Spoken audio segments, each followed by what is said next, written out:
Well, everything will be cancelled then.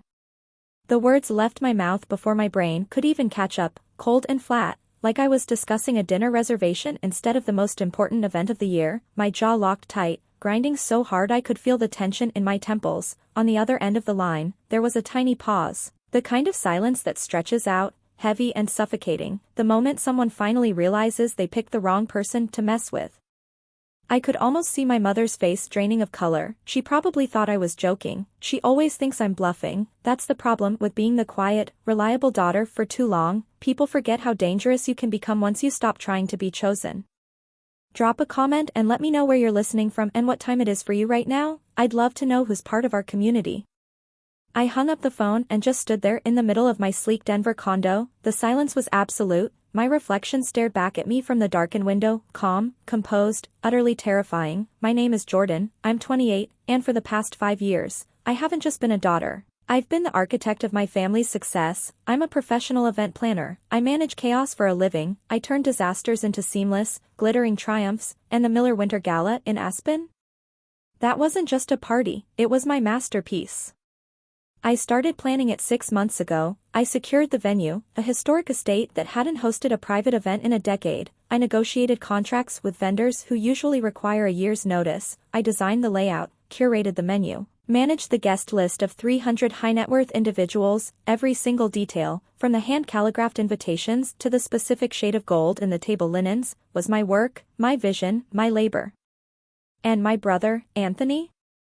Anthony showed up for the photo ops. He's 30, charming, and utterly incompetent. He's the face of the family business, which means he smiles, shakes hands, and takes credit for the deals I structure in the background. My mother, Andrea, calls him charismatic. I call him a liability. But in the Miller family, charisma is currency, and competence is just expected. Like electricity, you don't thank the outlet for working. You only notice it when the lights go out. Tonight, Andrea had decided to flip the switch. "We just don't think you fit the vibe this year, Jordan," she'd said, her voice dripping with that fake, syrupy concern she uses when she's about to twist the knife. "Important investors are coming. We need things to be light, easy, and you know how intense you can get when you're working. We don't want that energy in the room." Intense, that's what she calls it when I save them from their own stupidity, when I catch a vendor trying to overcharge us by 20%, when I fix a scheduling conflict Anthony created because he couldn't be bothered to check a calendar. Intense. The glow of my laptop screen was the only light in the room as I sat down at my desk. I logged into my business email. My inbox was full of final confirmations for the gala, catering, florals, lighting, security, valet. Every single contract was there. Every single one was signed by me. Every single deposit had been paid through my agency's account, reimbursed later by the family trust, or so I thought. I wasn't just uninvited. I was being fired from my own masterpiece, and they thought I would just accept it? They thought I would go quietly into the night, grateful for the scraps of attention they deigned to give me? My mother had made a critical error. She assumed my loyalty was a character trait. She didn't realize it was a transaction. I gave them my labor, my expertise, my silence, and in exchange, I expected basic respect, acknowledgement, a seat at the table I built. But tonight, the contract was breached, and when a contract is breached, you don't get emotional, you don't cry, you mitigate your losses, you terminate the agreement. I opened the folder labeled Aspen Gala. It was huge, hundreds of files, spreadsheets, vendor contacts, timelines. The sheer volume of work I had poured into this event stared back at me. 5 years of invisible labor, 5 years of fixing Anthony's messes so he could look like a golden boy, 5 years of letting Andrea play the grand hostess while I stood in the shadows with a headset and a clipboard, making sure her fantasy didn't collapse under the weight of reality. I clicked on the catering contract first. It was with one of the most exclusive chefs in Colorado. He'd only taken the job as a personal favor to me because we'd worked together on a tech summit last year. I read the cancellation clause. Client may cancel up to 48 hours prior to event with forfeiture of deposit. We were 72 hours out.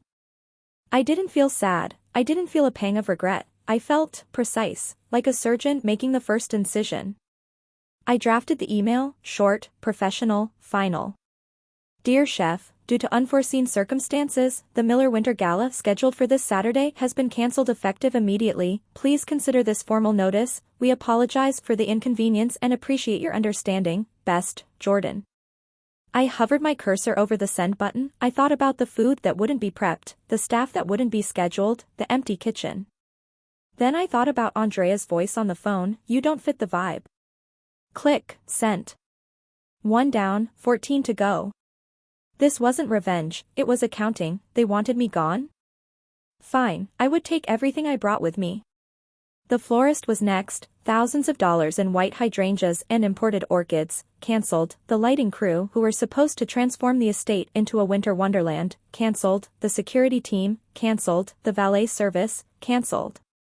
With every email, the crushing weight of responsibility that I had carried for years dissolved, replaced by a cold, thrilling clarity. I wasn't just canceling a party, I was canceling my role in their lives. I was resigning from the position of fixer. I closed my eyes and visualized it, the empty table. I could see the great hall of the estate in Aspen. In Andrea's mind, it was filled with warmth, music, the clinking of crystal glasses, the soft murmur of impressed investors. She was probably picturing herself in her gold gown, holding court in the center of the room, Anthony by her side, charming everyone with his empty smile. But I knew what Saturday night would actually look like. Silence. Darkness. The massive chandeliers unlit, hanging like dead stars in the gloom, no music, no flowers, no food, just a cold, echoing hall, the driveway empty, snow piling up untouched because I cancelled the plowing service too. I imagined the investors arriving, their confused faces as they pulled up to a dark house, the awkwardness, the humiliation, Andrea standing there in her expensive dress, realizing that a queen without a court is just a woman in a costume standing in the dark. It was a beautiful image. By midnight, I had sent every email, I had cancelled every service, I had dismantled the entire event, brick by brick, invoice by invoice. My laptop screen was a graveyard of sent messages. I sat back in my chair and exhaled. The silence in my apartment felt different now. It wasn't lonely, it was powerful. It was the silence of a job well done. I checked my phone, no new messages from my mother or Anthony. They were probably sleeping soundly, dreaming of their perfect gala, completely unaware that the ground beneath them had already been liquidated. They thought I was bluffing. They were about to learn that I don't bluff, I execute. I went to the kitchen and poured myself a glass of water. My hand was steady, my heart rate was calm. I felt a strange sense of peace settle over me. For the first time in years, I wasn't worried about fixing anything. I wasn't stressed about timelines or budgets or personalities. I had done the one thing I was never supposed to do. I had stopped. And by stopping, I had started a war. The city lights of Denver blurred against the glass as I looked out the window. Tomorrow, the chaos would begin. Tomorrow, the phone calls would start, the panic, the screaming, the accusations. But tonight? Tonight was quiet, tonight was mine. I went to bed and slept the deep, dreamless sleep of someone who has finally balanced the books. The next morning, the sun hit my face and I woke up feeling refreshed. I stretched, listening to the quiet hum of the city waking up. I made coffee, the rich smell filling the kitchen, and sat down on my balcony. I didn't check my phone immediately. I let myself have this moment, the calm before the storm. At 9 a.m., I opened my laptop. The replies from the vendors were already rolling in. Received, so sorry to hear this, Jordan, we've cancelled the order. Confirming cancellation, let us know if you need anything else. Understood, we've notified the crew. Professional, efficient, confused, maybe, but respectful. Because they respected me, they knew I didn't make decisions lightly. If Jordan Miller cancelled an event, there was a good reason. At 9:30, my phone started ringing. Anthony. I watched the screen light up with his name, Anthony, mobile. I let it ring, once, twice, 3 times, it went to voicemail. He called again immediately, and again. I took a sip of my coffee. I could imagine the scene in Aspen. They had probably just gotten a call from the venue manager or the caterer, asking why the loading dock was empty, or maybe the florist had called to confirm the refund address. Finally, I picked up on the 5th call. Hello? Jordan. What the hell is going on? Anthony's voice was high, tight with panic. I just got a call from Chef Marco. He said the catering is cancelled? Is this some kind of sick joke? No joke, I said, my voice calm. I told Mom last night, everything is cancelled. You can't do that, he sputtered. Do you have any idea who is coming to this thing? We have the CEO of Vanguard Capital flying in. We have the mayor. You can't just cancel it. I already did, I said, it's done, the contracts are voided, the deposits are forfeited, there is no Gala, Anthony. You need to fix this, he screamed, fix it right now. Call them back. Tell them it was a mistake. Tell them you were hacked. I don't care. Just fix it. I can't, I said, I'm not the planner anymore, remember? I don't fit the vibe. Oh my God, stop being so dramatic, he yelled, this isn't about your feelings, Jordan. This is business. Do you know why we need these investors? Do you? Because the company is bleeding, okay? We are bleeding cash. If we don't land this capital, we are underwater by next quarter. I froze. The coffee cup paused halfway to my mouth. What did you just say? I asked, my voice dropping. There was a silence on the line, a heavy, panicked silence. Anthony breathed raggedly. Nothing, he said quickly, too quickly, I just meant it's important, it's a big opportunity.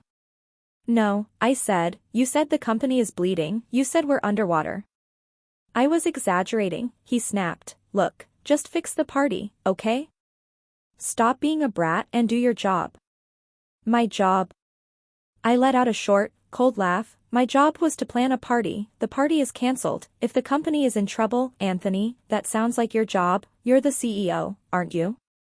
Mom is going to kill you, he hissed, she is literally having a panic attack right now, she can't breathe. Tell her to take deep breaths, I said, it helps with the intensity. I hung up. I stared at the phone, the company is bleeding. That didn't make sense, I saw the quarterly reports, I managed the event budgets, we were profitable, we were stable, unless the reports I saw were different from the reality. My mother called next, I sent it to voicemail, then a text popped up. Andrea, you are destroying this family's name, fix this immediately or I will never forgive you, this is a misunderstanding, call me. A misunderstanding, that was her favorite word for, I got caught treating you like garbage. But my mind was already racing past the party, the company is bleeding. I stood up and walked to my home office, I had access, limited access, but access nonetheless. I was the executor of my grandmother's estate, she had passed away 3 years ago, leaving a complicated trust that I was tasked with managing because, as everyone said, Jordan is good with details. The trust held shares in the family business, it also held individual bequests. I logged into the secure portal for the trust, I hadn't checked it in 6 months, everything was on autopilot, I navigated to the ledger. The digital scroll was the only movement in the room as I hunted for the discrepancy, standard disbursements, property taxes, maintenance fees for the estate. And then I saw it. A withdrawal, 6 months ago. $175,000. I blinked, I leaned closer to the screen. $175,000,000 wire transfer. The beneficiary wasn't a vendor, it wasn't a contractor, it was a law firm, Stein and Associates. I frowned, I knew that name, why did I know that name? I opened a new tab and searched for Stein and Associates Denver. The first result made my blood run cold. Stein and Associates, premier white-collar defense attorneys, specializing in fraud, embezzlement, and corporate litigation. My heart started to pound, a slow, heavy thud against my ribs. I looked back at the ledger, the withdrawal authorization was signed by 2 trustees, Andrea Miller and Jordan Miller. I stared at my signature. It looked real, the loop of the J, the sharp cross of the T, it looked exactly like my signature. Except I had never signed that document. I had never authorized a transfer of $175,000 to a criminal defense lawyer. That money that wasn't just trust money, that was my money. My grandmother had left a specific bequest in the trust, to my granddaughter Jordan, for the establishment of her own business enterprise, it was earmarked, it was mine, I had been saving it, waiting for the right moment to expand my agency, to finally break free from the family's shadow. And it was gone. Stolen. By my mother. To pay a criminal defense lawyer. For what? I thought about Anthony's panicked voice, the company is bleeding. I thought about the important investors, they were so desperate to impress. I thought about the vibe I didn't fit. It wasn't about intensity, it wasn't about the party. They were hiding something, something huge, and they had used my future to pay for their cover-up. I sat back, the room spinning slightly. The anger I had felt last night was a candle flame compared to the inferno that just ignited in my chest. They didn't just uninvite me, they robbed me, they stole my inheritance, forged my signature, and then used the money to defend what? Anthony? The number for Stein and Associates was already dialing before I fully processed the decision. Law offices, a receptionist answered. Hi, I said, my voice ice cold. This is Jordan Miller. I'm calling regarding a payment made from the Miller Family Trust 6 months ago. I need to speak to the partner handling the account. One moment please. While I waited on hold, I looked at the cancelled vendor emails on my other screen. I had thought canceling the party was the end. I thought that was the punishment. I was wrong. That was just the opening act. The music on hold stopped, a man's voice came on the line, smooth, guarded. Ms. Miller, this is Alan Stein, to what do I owe the pleasure? Mr. Stein, I said, I'm looking at a wire transfer from a trust one administer, $175,000 to your firm. I'd like to know what services were rendered for that amount. I believe that matter was settled, Ms. Miller, he said. Your mother and brother were quite clear that all parties were in agreement regarding the settlement strategy. Settlement strategy for what? I asked.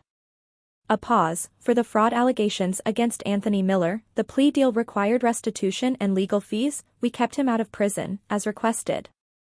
The room went silent. Fraud. Anthony.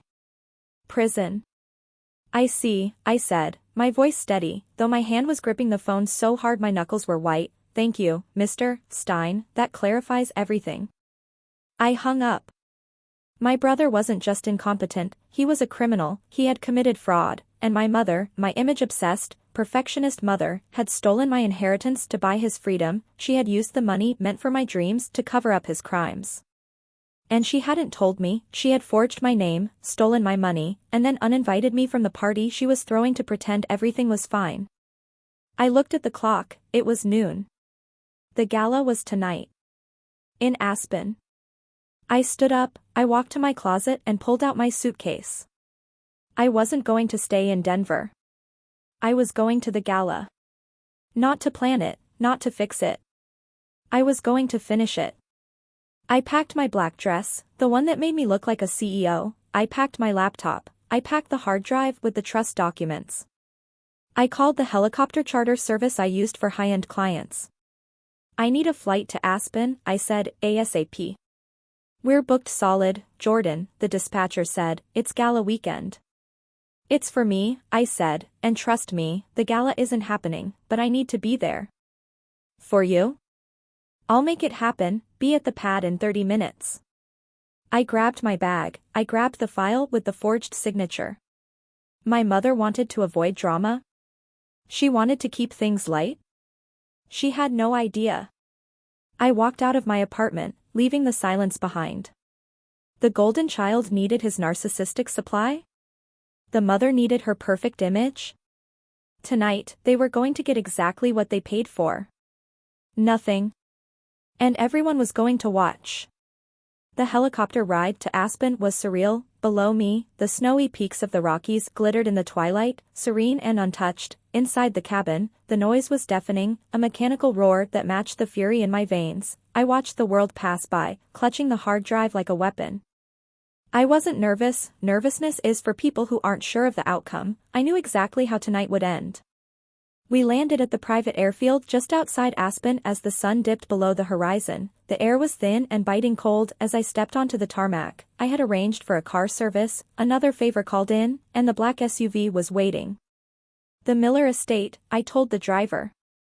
The drive up the winding mountain road was a familiar one. I had made it dozens of times over the last 5 years, usually with a trunk full of last-minute supplies and a knot of anxiety in my stomach. Tonight, I had nothing but a laptop and the truth. We pulled up to the gates, they were open. But the driveway was chaos. I had visualized an empty, silent hall, but reality was messy. There were cars, expensive cars, parked haphazardly on the snow-drenched lawn because there was no valet. The front doors of the estate were open, spilling light onto the snow, but there was no music, no welcoming committee, just a palpable sense of confusion. I got out of the car. The cold hit me instantly, sharp and clarifying. I smoothed my dress, gripped my laptop bag, and walked toward the entrance. Inside, the great hall was a disaster.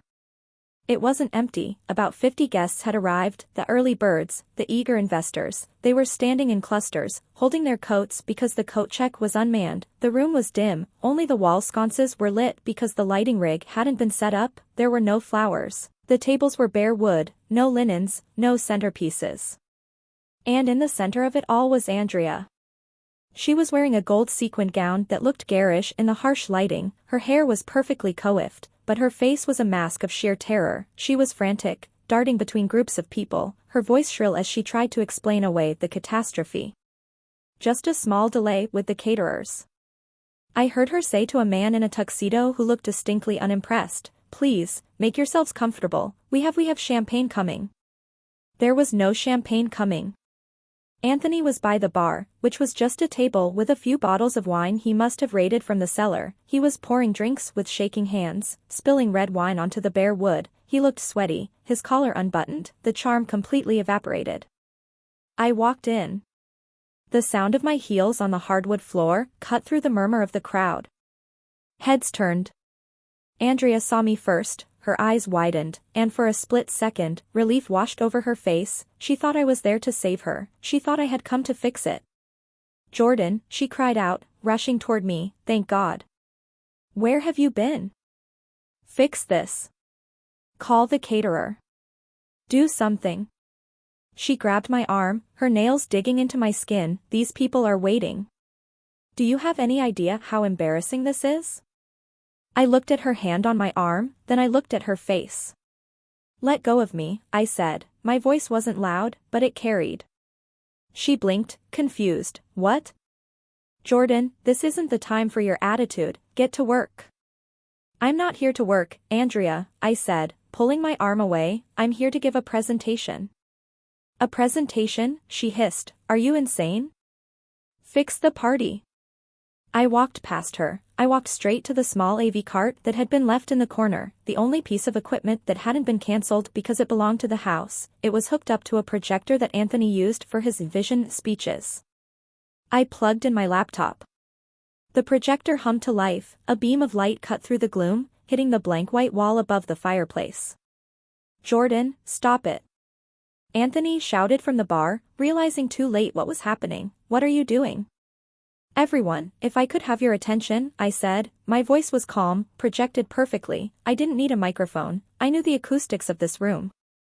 The room fell silent. The investors, the mayor, the few confused guests, they all turned to look at me. "For those who don't know me, I'm Jordan Miller," I said. "I'm the one who usually plans these events. Tonight, however, I'm here in a different capacity." "Jordan, don't you dare," Andrea whispered, stepping toward me. "I will ruin you." I ignored her. I hit a key on my laptop. The first image appeared on the wall. It wasn't a party timeline, it wasn't a budget. It was the bank transfer record. $175,000,000, wire transfer to Stein and Associates.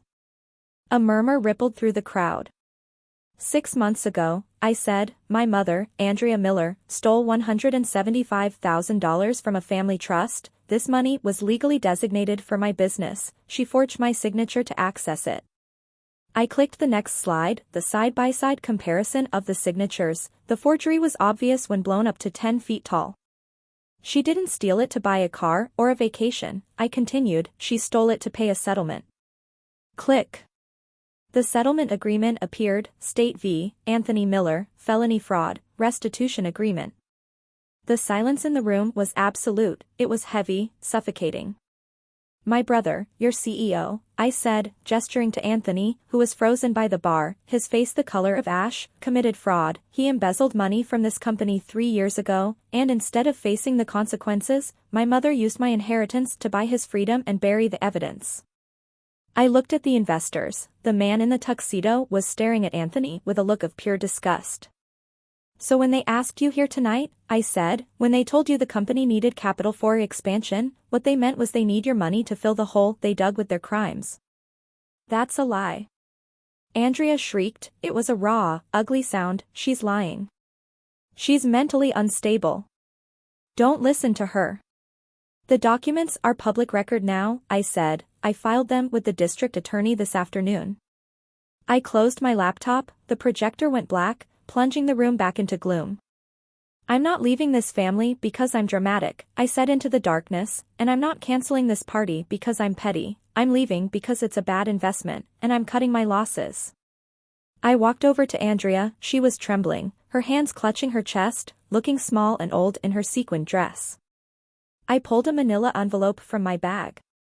You've been served, I said, pressing it into her hand, civil suit for the theft, and a restraining order, do not contact me again. I turned to Anthony. He couldn't even meet my eyes. He was looking at the floor, defeated, the golden boy finally tarnished beyond repair.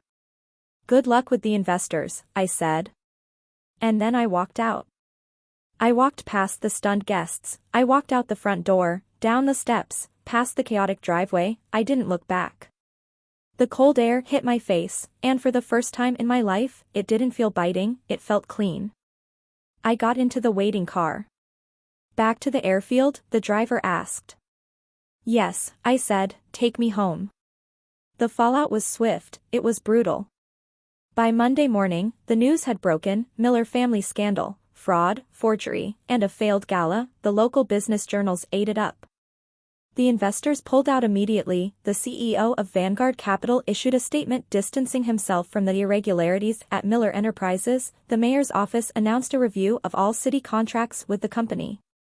Anthony resigned within 48 hours. The board of directors, people who had blindly trusted Andrea's charm for years, forced him out. He was facing a new investigation, this time without a trust fund to save him.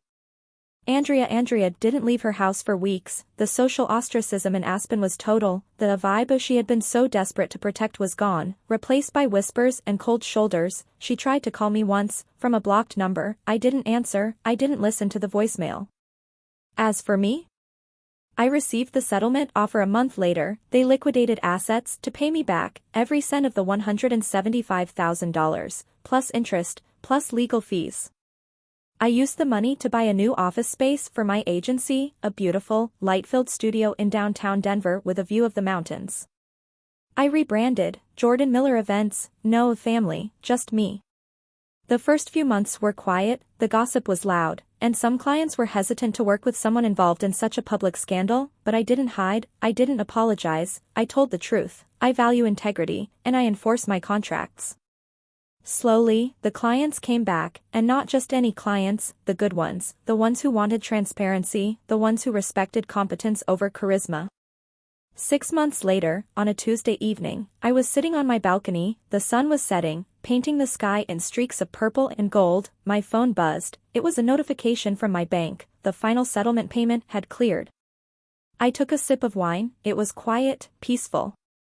I thought about the empty hall in Aspen. I thought about the fear in my mother's eyes. I thought about the moment I walked away.